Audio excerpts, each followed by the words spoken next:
talk about three-branch conditionals. First of all, let's talk about mutually exclusive three-branch conditionals. So what we will do is we will go through a list and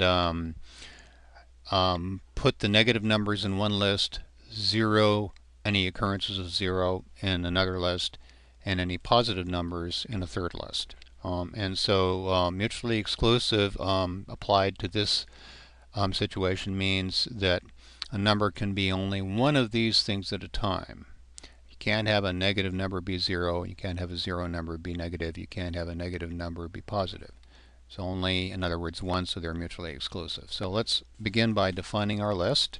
So I'm going to use the list built-in function that Python gives me with range, and I'm going to make it go from -10 to 10. So list is that.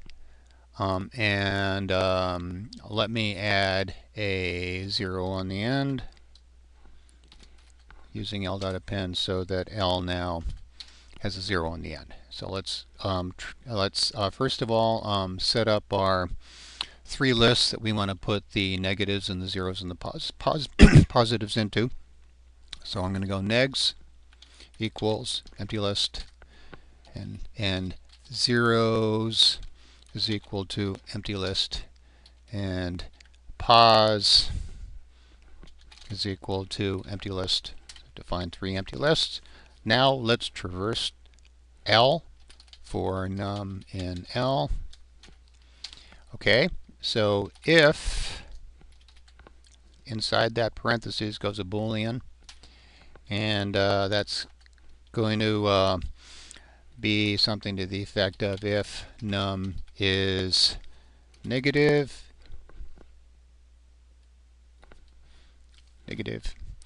so if num is negative, so that would mean num is less than 0. If that's true, I want to take negs and append num into it. And again, negs is initially empty, so I'm using this negs as an list as an accumulator. If I find any negative numbers, I'm going to append them into negs. Since these are exclusive possibilities, I do not want to use an if here. I want to use an else if. Then what I'm going to do is I'm going to test for the number being 0. Next, 0. And I'm going to put it into the 0 list. Now there's only one possibility left. If I've looked for positive, negative numbers and then 0 numbers, there's only one possibility left. And so I could code the last logical condition as an else if. It would actually be else if num is less than 0, and if num is negative, and then we'd have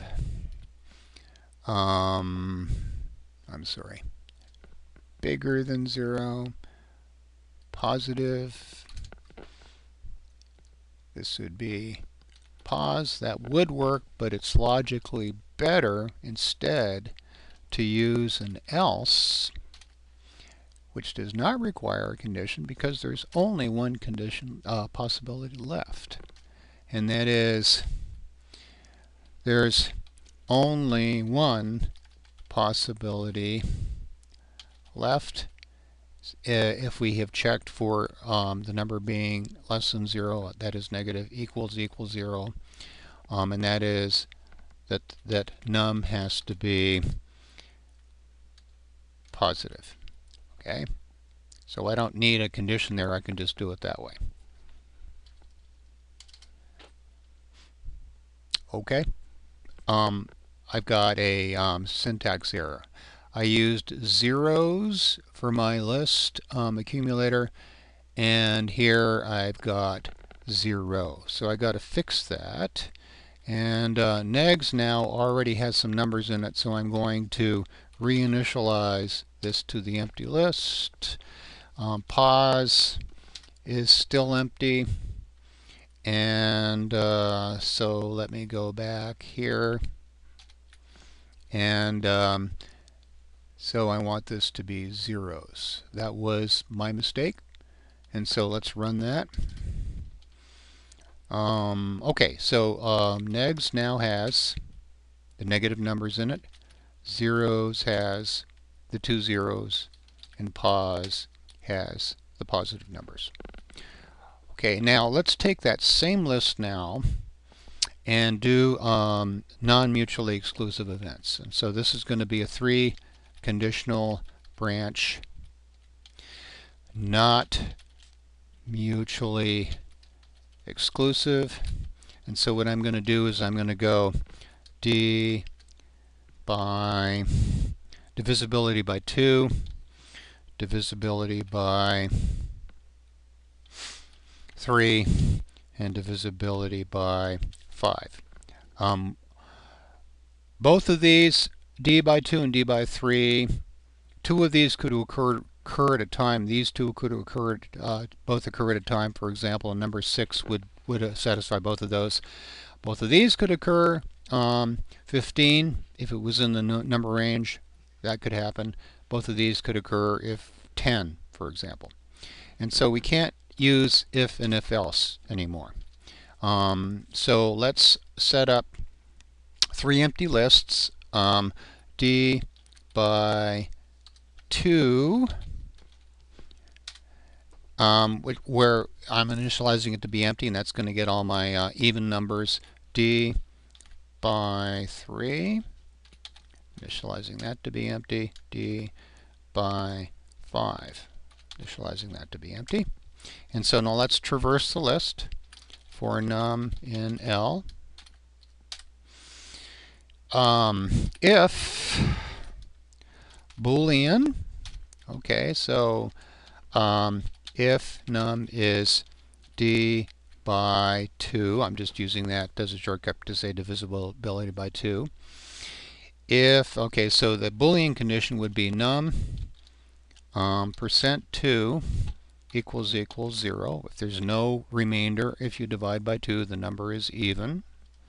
And so in that case, I want to take d by 2 and append num.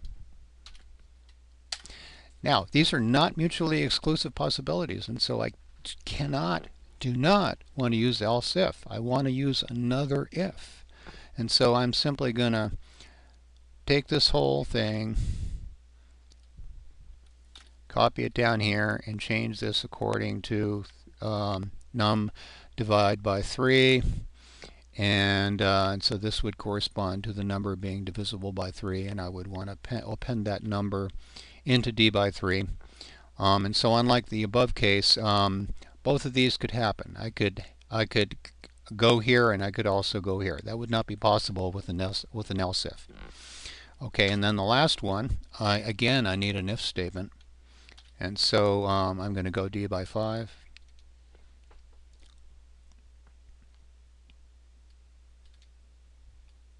Like that. Okay, so let's see what we have.